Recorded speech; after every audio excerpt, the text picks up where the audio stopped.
کتابوں میں لکھا ہے کہ قبر اتنی زیادہ تنگ ہو جاتی ہے کہ اس مردے کی پسلیاں ایک دوسرے میں گھس جاتی ہیں۔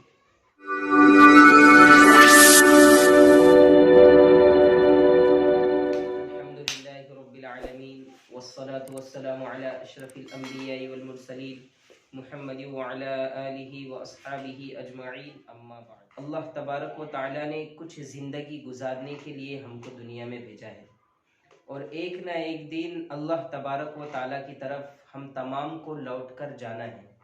ہمارا اصلی گھر جنت ہے، ہم جنت سے آئے ہیں، ہم کو جنت میں واپس جانا ہے۔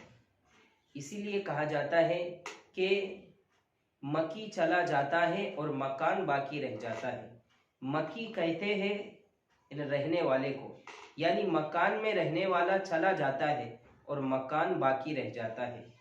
ایسی ہی بات ہے کہ انسان اس دنیا سے چلا جاتا ہے، اس کی آنکھیں کھلی کے کھلی رہ جاتی ہے۔ ماں اپنے ہاتھوں کو کانپتے کانپتے اس بیٹے کے پاس آتی ہے اور اس کی آنکھوں کو بند کر دیتی ہے، پھر اس کا منہ بھی بند کر دیا جاتا ہے۔ ماں جانتی ہے کہ آج کے بعد یہ آنکھ دیکھنے والی نہیں ہے، یہ منہ اب ایسا بند ہو گیا کہ اب اس کے بعد اس کا منہ کھلنے والا نہیں ہے۔ پھر اس کو نہلانے دھلانے کی کوشش کی جاتی ہے اور تیاری کی جاتی ہے، اور سب اب اس کے لیے میت میت کا رٹ لگانا شروع کر دیتے ہیں۔ کچھ ہی دیر پہلے وہ کسی کا خاوند تھا، کسی کا بیٹا تھا، کسی کا شوہر تھا، لیکن جیسے ہی روح اندر سے نکل گئی، اب ہر کوئی یہی کہہ رہا ہے کہ اس میت کو جلدی سے نہلاؤ، اس میت کی جلدی سے تیاری کراؤ، اس میت کو کفن پہناؤ، اس میت کو قبرستان لے کر چلو۔ تم تھوڑی سی زندگی ہے اللہ تعالیٰ نے دی ہے، وہ آخرت کی تیاری کرنے کے لیے دی ہے۔ اب اس کو نہلا دھلا کر اس کو کفن پہنایا جاتا ہے، سارے رشتہ دار جمع ہو جاتے ہیں۔ کوئی ان سے پوچھے کہ یہ سب دشمن ہیں اس کے، جو اس کو قبرستان لے جانے کی کوشش کر رہے ہیں، لیکن وہ اس کے دشمن نہیں ہیں۔ ان سے پوچھو تم کیوں آئے ہو، وہ سب کہیں گے کہ ہم اس کو اس کے اصلی گھر کی طرف لے جانے کے لیے آئے ہیں۔ اس لیے کہتے ہیں 2 گز زمیں کا ٹکڑا چھوٹا سا تیرا گھر ہے، مخمل پہ سونے والے مٹی میں سو رہے ہیں۔ وہ سارے رشتہ دار کہیں گے کہ یہ تو اس کا عارضی گھر تھا، ہم اس کو اس کے اصلی گھر کی طرف لے جا رہے ہیں۔ اور سارے لوگ اس کا جنازہ لے کر قبرستان پہنچ جاتے ہیں۔ اب قبرستان میں پہنچنے کے بعد وہ باپ جو اپنے بیٹے کے جسم پر، کپڑے پر دھول مٹی لگنا بھی پسند نہیں کرتا تھا، آج وہی باپ اپنے بیٹے کے قبر میں منو مٹی ڈال رہا ہے۔ کئی ایسے جنازے بھی ہیں کہ والد اپنے بیٹے کا جنازہ لے کر چل رہا ہے۔ کئی ایسے جنازے ہیں، حالانکہ وہ باپ ایسا تھا کہ اپنے بیٹے کو تھوڑی سی تکلیف میں رہنا پسند نہیں کرتا تھا، اپنے بیٹے کو اپنے آپ سے جدا رکھنا پسند نہیں کرتا تھا، آج وہی باپ اپنے بیٹے کو دفن کرنے کے لیے تیار ہے اور منو مٹی اس پر ڈال رہا ہے۔ اس لیے شریعت کا مسئلہ ہے کہ اگر کسی کا انتقال ہو جائے تو سب سے زیادہ قریبی، جو رشتے میں سب سے زیادہ قریبی ہے، وہی قبر کے اندر اترے۔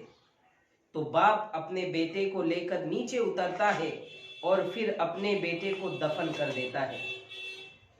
اور کتابوں میں لکھا ہے کہ اگر نیک آدمی ہوتا ہے، اللہ کا فرما بردار آدمی ہوتا ہے، تو اس کی روح اللہ تبارک و تعالی فرشتے کو اتنی آسانی سے نکالنے کے لیے کہتے ہیں جیسے مکھن میں سے کوئی بال نکال رہا ہے، اتنے آسانی کے ساتھ اس کی روح نکالی جاتی ہے۔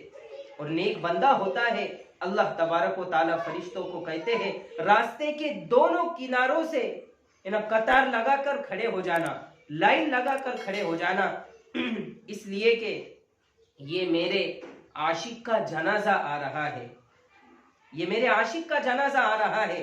راستے کے دونوں طرف فرشتے اس کا استقبال کرتے ہیں اگر وہ بندہ نیک ہوتا ہے۔ اور وہ بندہ نیک ہوتا ہے تو جیسے ہی قبر میں اس کو رکھا جاتا ہے، قبر کہتی ہے کہ تیرا آنا مبارک ہے، جتنے بھی لوگ میری پیٹھ پر چلتے تھے ان سب سے زیادہ محبت مجھے تجھ سے تھی، آج تو میرے حوالے کر دیا گیا، میرے اچھے سلوک کو بھی دیکھ لے۔ تو جہاں تک اس مردے کی نگاہ چلی جاتی ہے وہ قبر اتنی زیادہ وسیع کر دی جاتی ہے، جنت کا لباس، جنت کی کھڑکی اور جنت کا بستر اس کے لیے بچھا دیا جاتا ہے، اور اللہ تبارک و تعالیٰ قیامت تک اس کو میٹھی نیند سلا دیتے ہیں۔ اور اللہ نہ کرے اللہ ہم سب کی حفاظت کرے، اگر اللہ کو ناراض کر کے زندگی گزاری ہوں گی تو قبر دوسرا جملہ بھی کہتی ہے تیرا آنا نامبارک ہے، جتنے بھی لوگ میری پشت پر چلتے تھے سب سے زیادہ نفرت مجھے تجھ سے تھی، آج میرے حوالے کر دیا گیا، میرے برے سلوک کو بھی دیکھ لے۔ تو کتابوں میں لکھا ہے کہ قبر اتنی زیادہ تنگ ہو جاتی ہے کہ اس مردے کی پسلیاں ایک دوسرے میں گھس جاتی ہیں۔ اب جہنم کا لباس، جہنم کا بستر، جہنم کی کھڑکی اس کے لیے کھول دی جاتی ہے اور قیامت تک اس کو اسی میں رہنا ہے۔ اور اگر نیک بندہ ہوگا، کتابوں میں لکھا ہے کہ جب اللہ تبارک و تعالیٰ قبروں سے اپنے بندوں کو اٹھائیں گے تو جو نیک روحیں ہوں گی وہ اللہ تبارک و تعالیٰ کو دیکھ کر مسکرائیں گی، اللہ تبارک و تعالیٰ ان کو دیکھ کر مسکرائیں گی اور کہیں گے یا ایتھا النفس المطمئنہ ارجعی الی ربک راضیۃ مرضیہ فادخلی فی عبادی وادخلی جنتی، اے اطمینان والی روح اٹھ، چل میرے نیک بندوں کی طرف، میں تجھ سے راضی ہوں، تو بھی مجھ سے راضی ہے، لیکن اس کے لیے زندگی گزارنا پڑے گی رب مانی اللہ تبارک و تعالیٰ کے احکام کے ساتھ، اللہ کے حبیب صلی اللہ علیہ وسلم کی سنتوں کے ساتھ۔